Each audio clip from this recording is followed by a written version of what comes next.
दे रहा होगा 305 रुपया एमआरपी लिखी हुई है और ये आजमगढ़ की मंडी से मुझे मिला है मात्र 8 रुपए का। कितना परसेंट कमीशन आप खा रहे हो? ये ऐसा क्यों है? इस पे भी चर्चा होती है। ये देखिए आईबी सेट है जिसके माध्यम से ग्लूकोज ब्लड वगैरह चढ़ता है शरीर में, इसे कहते हैं आईबी सेट। इस पे जो एमआरपी लिखी हुई है वो 198 और यहाँ आप देख सकते हैं 198 रुपए की ये आईबी सेट मुझे पड़ी है मात्र 12 रुपए की।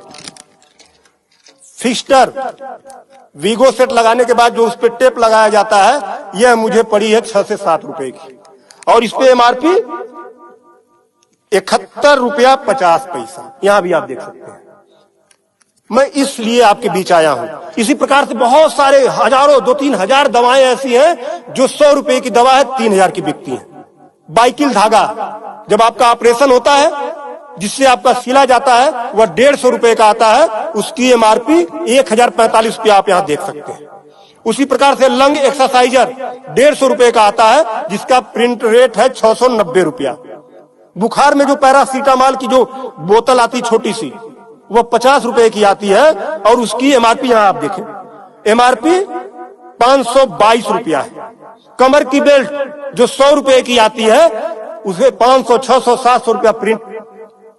और तो और जब किसी की हड्डी टूटती है तो जो राड पड़ता है, राड अधिकतम रेट राड का 500 से लेके 1500 रुपया तक, अलग अलग वैरायटी है 500 से 15 तक, लेकिन आपको 5000 से 20,000 रुपया 25,000 रुपया चार्ज किया जाता है। आपके दिमाग में आ रहा होगा कि अरे भाई डॉक्टर लगा रहे हैं तो उसको देखिए। डॉक्टर जब आप अस्पताल में भर्ती होते हैं तो बेड चार्ज अलग, नर्सिंग चार्ज अलग, जांच की फीसें अलग, वो सब चीजें करने के बाद 1500 रुपए की चीज खरीद कर आप 20-20 हजार का बेच रहे हो।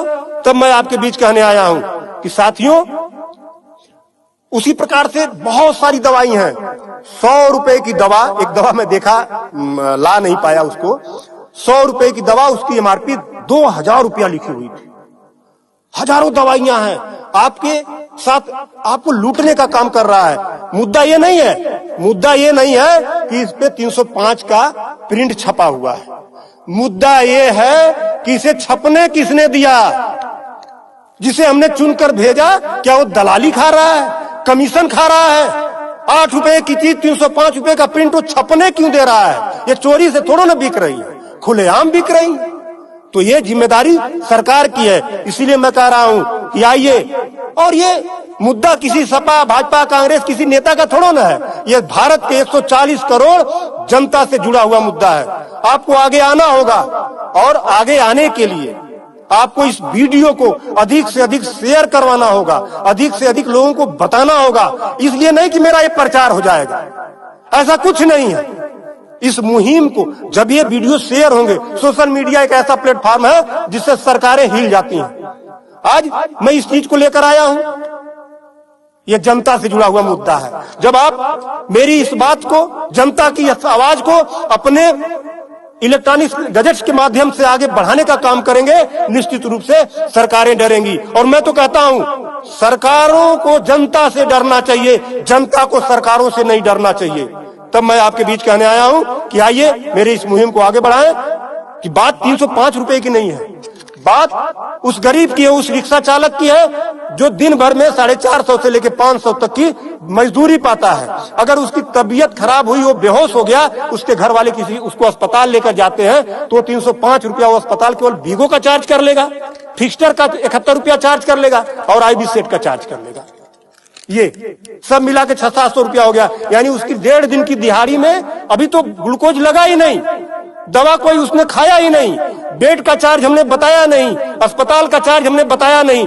1.5 दिन की दिहाड़ी उसकी केवल इस 3 आइटम से चली गई। आगे की दवा कहां से आएगी? तब उसका बाप खेत बेचेगा, उसकी बीबी गहना बेचेगी। इस तरह का लूट खसोट। और मैं तो कहता हूं शर्म करो ऐसा करने वाले लोगों। 8 रुपए की चीज 305 की बेचते हो। आज आपके अस्पताल में अगर जो दाई है उसका वेतन 7,000 है, यानी प्रत्येक दिन 210 रुपया। अगर उसकी तबीयत खराब हुई, वो आप ही के अस्पताल में भर्ती होती है, तो उसकी 3 दिन की दिहाड़ी केवल इन 3 चीजों की लग जाती है। कुछ तो शर्म करो, कुछ तो सोचो। स्वास्थ्य, शिक्षा, सेवा का क्षेत्र है, लेकिन आपने इसे लूट का अड्डा बना दिया है। सरकारों के मिली भगत से ऐसा हो रहा है। तो मेरा निवेदन है आप लोगों से कि इस वीडियो को अधिक से अधिक शेयर करें ताकि